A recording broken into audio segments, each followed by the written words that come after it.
Hi, my name's Mark Peterson, and I'm going to talk to you a little bit about my remote collaboration setup.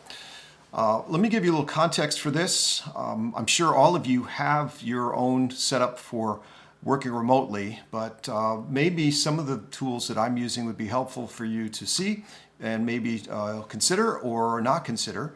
I am a technology consultant. I work for one of the largest technology consulting firms in the United States, Shen Mills and Wilkie, and I lead the audiovisual practice, and I do consult quite a bit in unified collaboration with our clients. And for 10 years, I worked for Morgan Stanley in doing audiovisual as well as unified collaboration. And for many of those years, I worked remotely from Maine. So that gives me a little bit of context here and hopefully will give you some perspective. And right now, I'm actually broadcasting from Maine, from an Airbnb during the COVID-19 outbreak. And about 4 weeks ago, I was asked to do a presentation for the IMCCA on the future of the workplace. And it's really ironic at that time, we had no idea how extensive the pandemic would be, how many people would be looking for tools to understand and methods of being effective while working remotely. So I'm going to do a couple of these podcasts to help anybody out there who may need some perspective. And I'm going to first talk to you about my setup. And the first thing I'm going to talk to you is tell you about the device that's recording me right now. This is a Shure MV88. It's a microphone that has a little kit with it. That Shure sells. This is a podcasting kit, so it's not something you would normally use at home, but Shure has allowed me to evaluate it. What's nice about it is that this has a microphone that has a variety of polar patterns, so I can do an interview with somebody and cross the microphone or narrow the beam. And it's got a little stand to it, and it works with my mobile phone. So I'm going to pick that up and show you some of the technology I'm using at my temporary workspace here at this Airbnb. So let's see. First, let's talk about the laptop. Now everybody's got their own perspective on the right laptop for them. So what were some of my thoughts about the right laptop that I needed to have? First of all, I have to have it lightweight because I want to be able to take it on the road, put it in my backpack. So I got this Lenovo T460. Lenovo, mostly because the firm uses Lenovo, but it was also because of the weight ratio against the performance. This is an i7, which I think really is important. I like having the touch when I'm remote and also with the trackpad, and that's also a consideration. And for my setup, I chose this instead of a super processor because I don't do a lot of AutoCAD anymore at the workplace, but the docking station really helps. So I can dock this at work, have two monitors set up, it automatically recognizes them, and then I can undock it and take it with me. So very flexible configuration for that. It's got 3 USB ports on there. I kind of wish it had 4 to make it a little bit better. And it has a reasonable battery power. It could be better. For my purposes, it's just barely enough.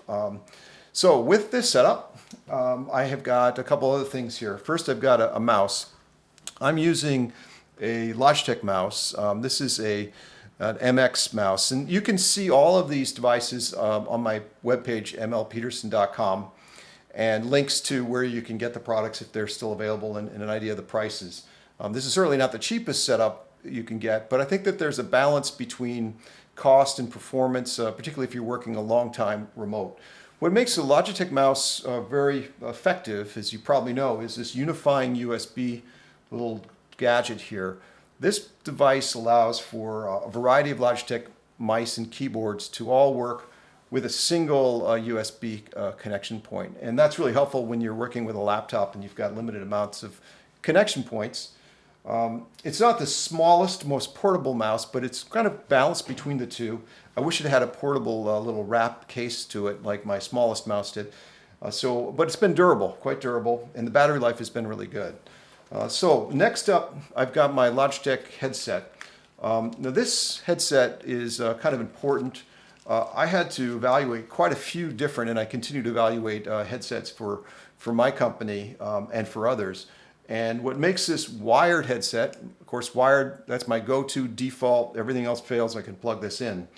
And I can plug it in and be effective because Logitech has a really good set of drivers with Microsoft. So it's unbelievable how frequently I can just plug this in, and whether I'm using Skype or Teams or Zoom or any of the other web platforms, it automatically recognizes these drivers. So that makes it very effective. A lot less so when I'm using other devices. This Logitech set's great. It's got a little extender boom microphone, which is important, and it's got a padded ear pad. So people say, well, why don't you just use the microphone built in your laptop? And for me, the number one thing when I'm collaborating is good audio. And this doesn't have any noise cancellation. It's not intended for that, but it's got decent audio to it. Now, why one earpiece versus two? If I was in an environment where there was a lot of noise, ambient noise, I probably would want two. But then again, I could probably get a better headset with real noise cancellation, which I'll show you in a minute. So one earpiece is kind of helpful if I'm in an environment where I need to be able to hear other things going on, which can be the case. And certainly is the lowest cost and most durable set that I could get. All right, so what else? I've got a monitor. You can see I've got a secondary monitor over here. It's about the same size as my primary monitor, and it is an Asus USB monitor, so it doesn't take another power outlet to run it, which is helpful.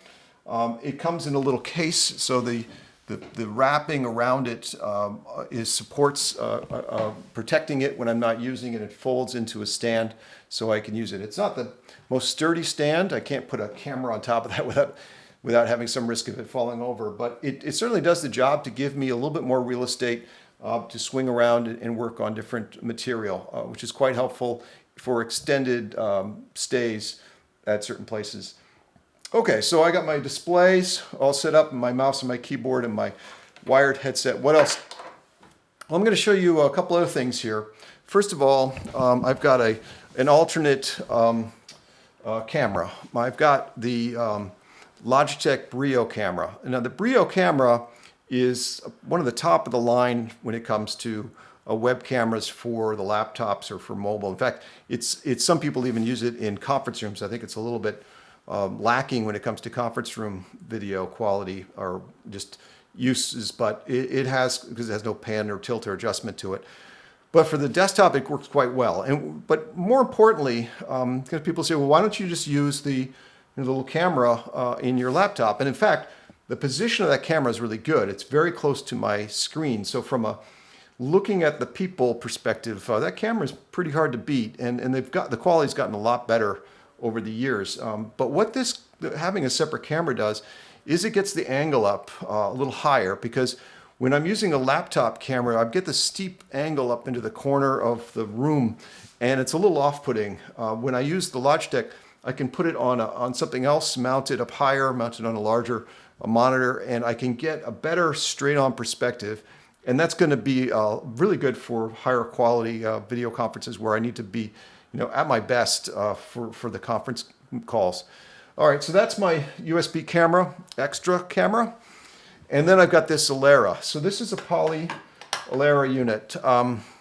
And I'm still in the fence on this one. I'm going to describe it to you so you can understand it, because it's a little unusual. So instead of it being something set up for a permanent desk, it's a mobile station. This little pad here, which you can see, is designed to put your phone either in profile or landscape, and it charges it as soon as you put it on here, which is nice, of course. And it has a little switch on it so I can adjust the height. And that's really good so that I can get a good perspective. If I'm doing a video call, I can actually use that web camera. Of course, it's a little steep, but I can get the camera, I can then get the audio, and I really have a full working web conferencing, audio conferencing station here, completely separate from using my computer. So that takes up some of the real estate that I would need to otherwise use. It's got a Bluetooth headset charging right when you dock it onto the station. This is the Poly's and previously Plantronics headsets have been kind of similar in style and format for a while. It's got nice earpads. It's got some noise cancellation. If I was to go to a better one, I would certainly get the Bose think they're the 700s that have really beautiful audio pickup and noise cancellation. But for this kind of setup, this works pretty well because it has an automatic speaker and connect button and a nice keypad and volume control, all separate from the phone, so I don't have to reach for that.